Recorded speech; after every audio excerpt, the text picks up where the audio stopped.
I am the Tofu Golem. Please enjoy the video. You start by getting Google Drive ready. Install the app and sign into your Google account. Once done, make sure you're on a stable Wi-Fi network and plug the iPhone into power so the backup won't pause. Next, grant Drive permissions for contacts, photos, and background app refresh in iOS settings. This allows Drive to read and upload data. Now open Drive and tap the menu.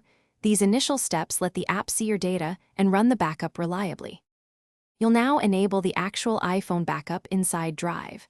Tap the three-line menu, go to Settings, then Backup, and choose Start Backup.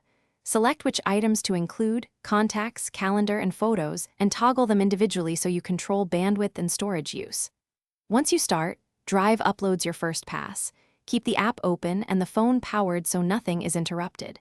If you have many photos, the first pass takes longest, so be patient and let the progress indicate. Finish by verifying the backup.